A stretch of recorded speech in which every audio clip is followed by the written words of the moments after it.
Because of the internet and the fact that approximately 2/3 of individuals on the planet own mobile phones, it does not take long for the rest of the world to learn that a natural disaster has occurred in a distant place. For example, when a deadly volcanic eruption somewhat unexpectedly occurred at the Democratic Republic of the Congo's Nyiragongo volcano in 2021, I was personally informed by a viewer of mine within the first 10 minutes. Or, in a completely unpopulated Antarctic island volcano known as Mount Michael, I can view from satellite evidence that a volcanic eruption is ongoing. Because of this, you might think that it would be quite easy to tell when a large volcanic eruption occurred on an island with a population of 300,000, several thousand of which live within eyesight of its peak. Yet, when the Bagana volcano on the island of Bougainville produced a major explosive eruption on July 7, 2023, sending a plume of ash to a height of 17,400 meters or 55,000 feet, the outside world and detection systems meant to detect this sort of thing completely missed it for nearly 48 hours. VAC, which is the international warning system meant to advise commercial and private aircraft of ash clouds and their location so they can avoid them, was created after 2 large passenger jets had all 4 engines fail due to the ash from a fairly close volcanic eruption, although these 2 aircraft were landed safely without casualties. Only a relatively minimal amount of airborne ash is needed to potentially cause a similar circumstance. This is why it is quite worrying that such a large ash plume that formed on July 7th was only detected in post-processing on July 9th, 2023 due to the work of several scientists. Later work confirmed that Bougainville's Bagana volcano generated this plume. The missed immediate detection of this event was not caused by incompetence or corruption in my opinion, but rather due to the fact that this ash plume was almost completely obscured by several layers of thick cloud cover.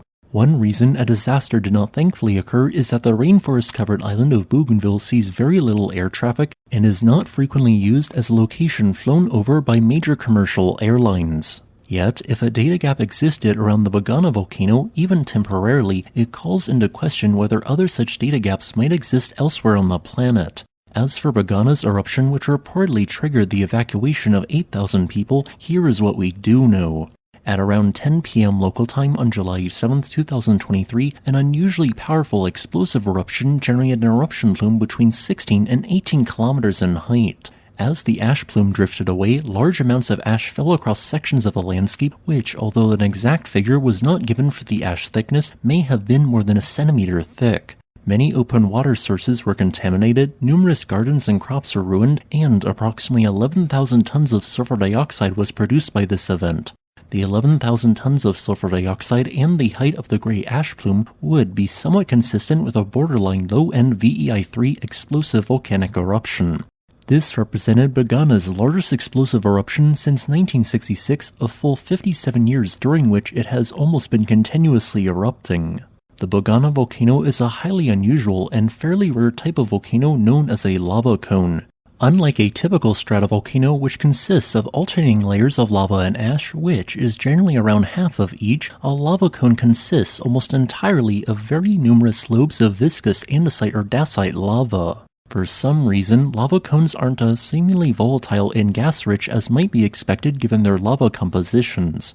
Thus, while Bagana has produced volcanic explosions with some pyroclastic flows, these seem to occur only around a half dozen times a year, with its volcanic explosion-generated eruption plumes rarely reaching more than 10,000 feet into the atmosphere, as its eruptions are for the most part only effusive to moderately explosive. Bagana seemingly started forming only right after the pyroclastic shield volcano known as Billy Mitchell 6 kilometers to the northeast collapsed into a caldera in a major 1580 CE explosive eruption. Although we aren't exactly sure of this, some evidence suggests that this eruption removed the most volatile-rich components of Billy Mitchell's vast underlying magma chamber, which ever since then has been almost completely directed to grow the Bagana lava cone. Thanks for watching. If you would like to request a specific topic, please leave a comment below. Additionally, I would like to thank this channel's patrons on Patreon and channel members on YouTube.